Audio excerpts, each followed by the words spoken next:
It always starts small like a whisper, a joke made at your expense, a subtle tone shift in the room, a glance that lingers too long, a smile that seems warm but carries something darker underneath. And most people, they let it go. They laugh it off, pretend it didn't happen, or tell themselves it's not worth the trouble until it happens again. Louder, sharper, more public.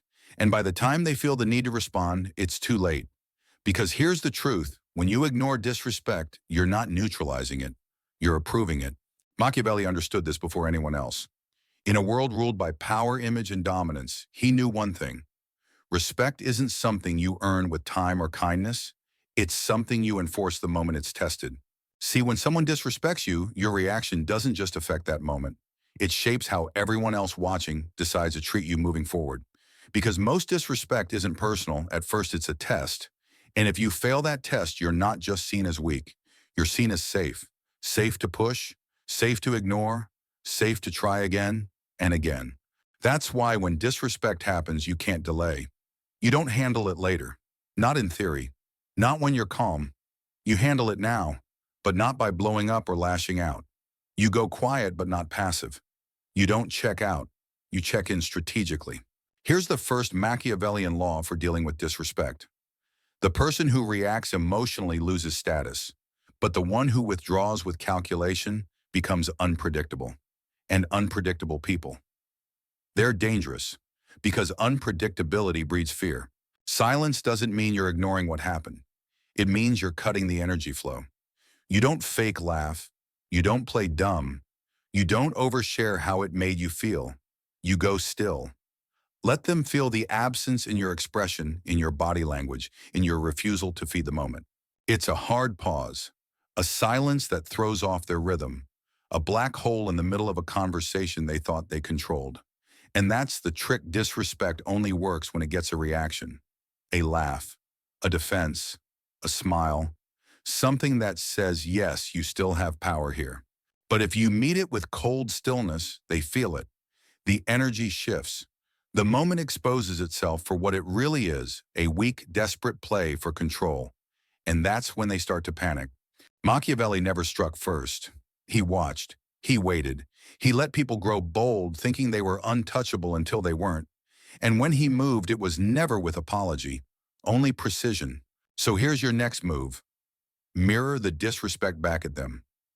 Not with an insult, not with rage, but with a question, something sharp and quiet. Hold eye contact. Tilt your head slightly and say something like, "Did you mean to say that out loud?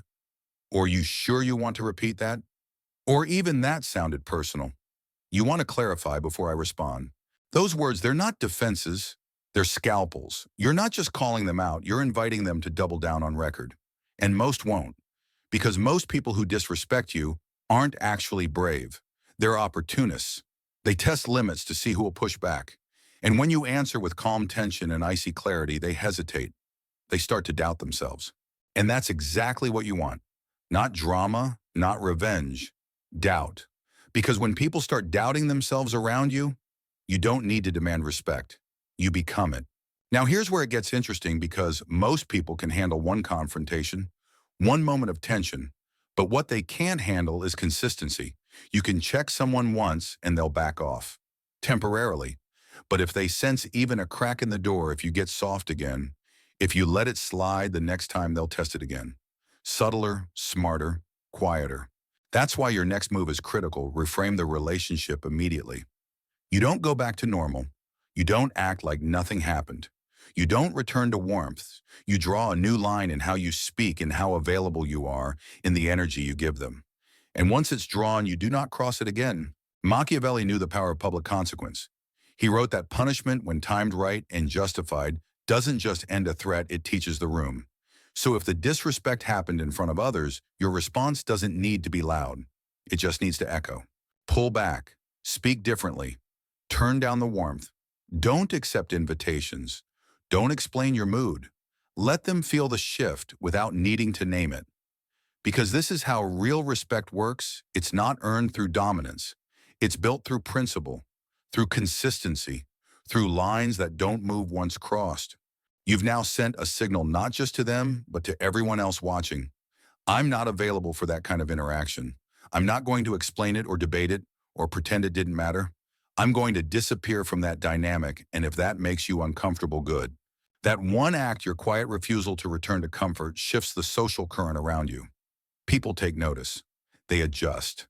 They calculate. Your name enters the room differently now. It's spoken with more caution, more weight.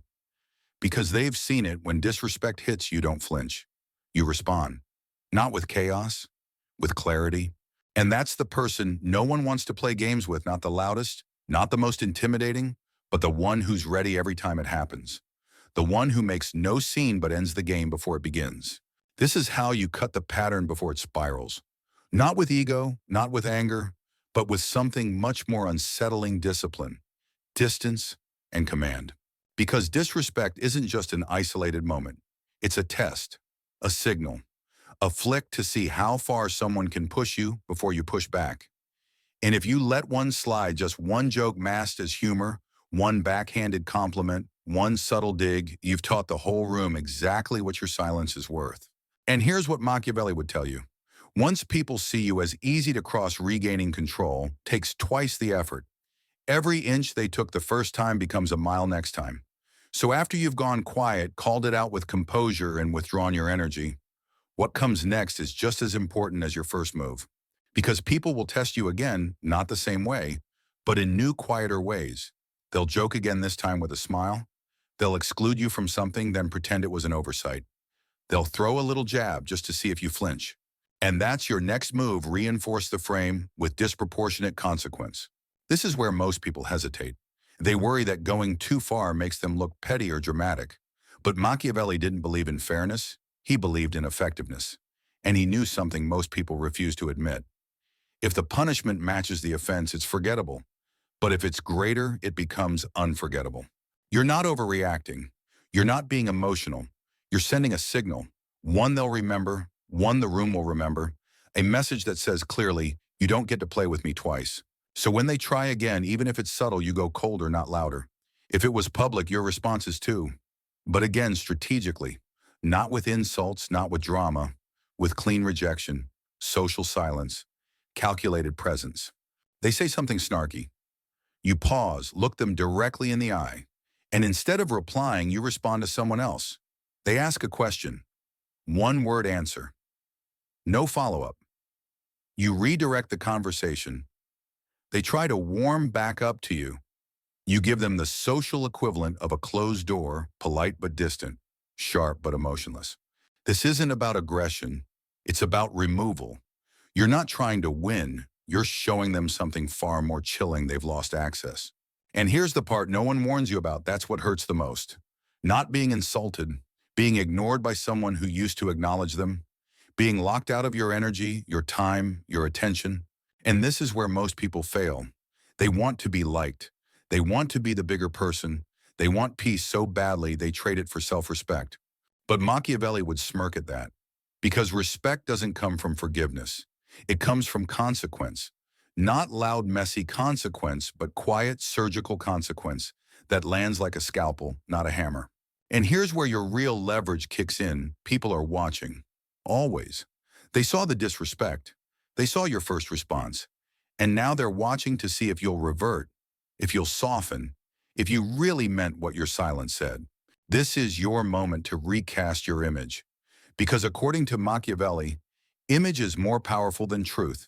And how people see you after the conflict, that becomes either your armor or your exposure. You want them to say, yeah, he doesn't play about that. She doesn't stick around when you cross the line. You only get one chance with them. Once people start associating your name with those kinds of boundaries, everything changes. The tone shifts. The jokes disappear. You start getting introduced with different words: sharp, no nonsense, intense. That's your new gravity. You didn't ask for it. You built it. One calm, exact surgical response at a time. But there's a deeper layer, a harder one. Because some people, they don't care about public shame. They're not chasing approval. They're chasing reaction. They live for the chaos, the disruption, the test. And when people like that meet someone like you, someone who won't give them the reaction they want, they escalate or they disappear. And if they escalate, that's your cue for the next level. Leverage their disrespect against them. Not emotionally, not with drama. Socially, subtly, with precision. You start using their own behavior as a mirror. Let them walk into their own trap. You don't defend yourself, you frame them. Let's say they throw out another joke. This time you don't react defensively. You glance around the room and say, "That's an interesting one. Do you use that joke at work too?" Or they make a passive-aggressive comment expecting you to brush it off. You tilt your head and say, "Wow, if that's how you talk to your friends, I'd hate to hear how you talk to strangers." Or they say something borderline insulting, and you reply with calm confusion, "I'm surprised you said that out loud." You're not insulting them. You're not attacking. You're making them wear their own words in front of everyone. And that's when their confidence starts to shrink. Not because you overpowered them, but because you flipped the spotlight. You didn't need to dominate, you just let the room see.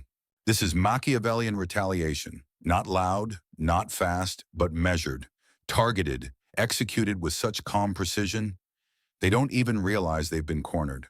And the best part, you're still composed, still cool, still in control. You let the disrespect sit in the air, then folded it back onto them. Now they own it. They feel exposed. They become the one everyone's watching. That's how you build real power. Not just by refusing to react, but by making every act of disrespect a step toward their own exposure. And once that happens, you stop chasing respect altogether. Because now they know. You don't argue. You don't explain. You don't tolerate. You end it quietly, surgically, and permanently. Here's what most people don't understand. Disrespect doesn't thrive on boldness. It thrives on safety. They disrespect you because they're confident you won't respond. They test you because they assume you've never pushed back before. That's the fuel, the belief that there won't be consequences. But Machiavelli saw it differently. He knew that real power isn't about reacting often, it's about creating the sense that you could react at any moment. And when that possibility hangs in the air, even in silence, it changes everything. That's the next level. You become a threat without ever threatening. You don't need to raise your voice. You don't need to say a word. You just need to become harder to read. From now on, when someone crosses a boundary and you've already made that boundary clear, your job isn't to get them to like you. It's to make them uncertain of you. Not scared, not intimidated, just unsure. Did I go too far? Why is he so quiet right now? What's she thinking? Why didn't they respond like before? That uncertainty becomes your shield, because the person they're unsure of is the person they stop trying to test. This is why Machiavelli warned against being too transparent, too consistent, too predictable. A ruler who's easy to read is easy to manipulate, but a person who's silent, unreadable, and controlled, that person becomes an anomaly. And in any social environment, anomalies shift the dynamic. People start deferring to you not because they fear you, but because their instincts are protecting them from what they don't fully understand. So you lean into that. You talk less than others. You observe longer than is comfortable. You say less than expected, but when you speak, every word lands. Now here's the psychological twist. Most people think respect comes from being liked. It doesn't. Respect comes from being felt. When you walk into a room and the air shifts, when people lower their voices, adjust their tone, fix their posture, that's not popularity, that's presence. And presence is built through contradiction. You don't always react, but when you do, it cuts. You don't try to control, but you never allow disrespect. You don't ask for respect, but you remove access the moment it's violated. That's how your energy becomes a warning, a silent, unspoken consequence wrapped in calm control. But there's one more transformation, one most people never reach. It's the moment you stop reacting to disrespect like it's personal and start seeing it as information. This is where your mind separates from the average person. They hear an insult and they feel pain. You hear an insult and you think, there's the weak spot. That's where their insecurity lives. They try to mock you and you don't flinch because you see through it. You don't take the bait. You read the desperation behind the jab, the jealousy, the fear, the need to feel powerful because deep down they aren't. That's the final twist of power. When someone disrespects you, it reveals them, not you. So you don't need to fight it, you log it, you remember it, and you make a decision. Do they still get access to you? Do they need to be isolated privately or publicly? Do you use them as an example to reinforce the standard for others, or do you let them quietly disappear? You're no longer reacting emotionally. You're orchestrating position. And that's where Machiavelli's real teaching comes. In the best position is when people fear crossing you, even when you're not in the room. That's when you've truly won. Not when they admire you, not when they compliment you, but when your absence carries the same weight as your presence. Because the people who never get disrespected, they're not always the loudest. They're the ones who've made disrespect too expensive.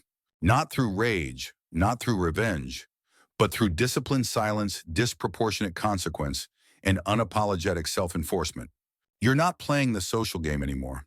You're playing the power game. And when you do that, everything changes. People hesitate before interrupting you. They double-check their tone when they speak your name.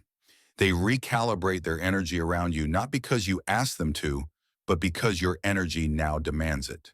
And that's when you realize something most people never see. You're no longer just navigating the room, you're the room.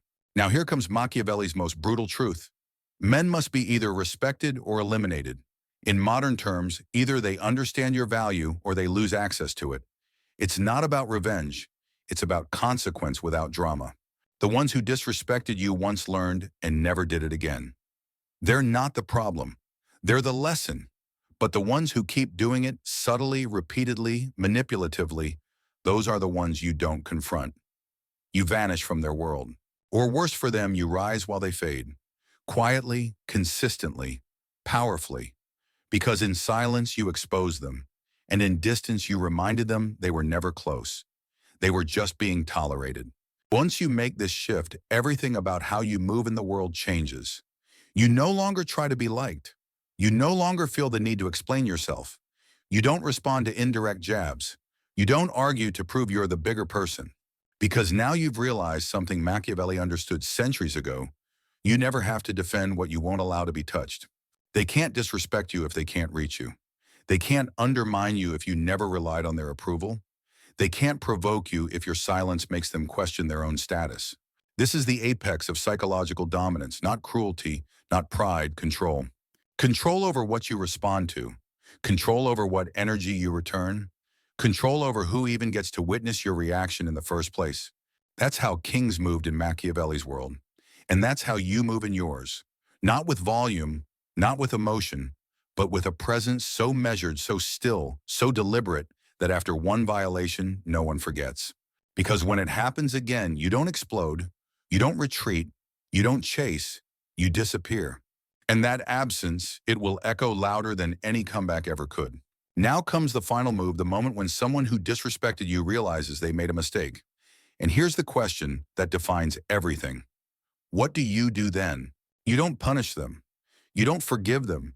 You do something more powerful. You stay unchanged. Because at that point, you're no longer reacting to their action. You're shaping the narrative.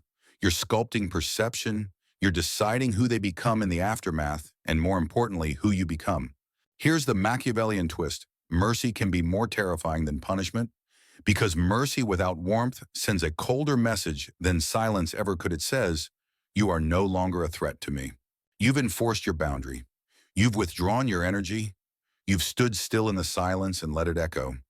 And now they come back, maybe with an apology, maybe with nervous laughter, maybe pretending it never happened just to test if the ice has melted. But you don't flinch, you don't smile, you don't explain. You simply remain unchanged.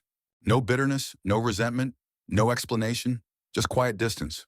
You let them walk around inside the new reality you created, a world where your gaze no longer seeks theirs, where your energy no longer adjusts to accommodate them, where they are no longer a factor but a ghost drifting through a space they used to occupy. This isn't pettiness, it's power by absence. Because nothing rattles someone more than realizing that their disrespect didn't wound you, it elevated you. It made you sharper, colder, more respected, more untouchable. This is the final role Machiavelli would have you play, not the vengeful prince striking back at every insult, but the silent architect of consequence, someone who lets others betray themselves in public while remaining calm, composed, and just out of reach. You don't demand respect because now everyone already knows. You only make that mistake once. After that, something strange happens. Your name starts moving in whispers, not because of drama, but because of restraint. People say things like, He doesn't say much, but when he does, or I've never seen her lose her cool, or careful with that one, they don't come back around. That's the reputation you've built, not by fighting for respect, but by making people self-correct around you. They double-check their tone. They reword their sentences. They ask themselves, are they watching not out of fear, but because your energy now carries weight? And from that moment forward, you no longer have to earn respect. Because you've proven something far rarer than dominance. You've mastered selective presence. You show up when you choose to. You speak when it matters. And when you leave, whether it's a conversation, a room, or a relationship, they feel it. Because the person who cannot be disrespected isn't the loudest. It's the one whose attention is no longer guaranteed. So let them talk. Let them guess. Let them wonder what you'll do next. Because now they already know.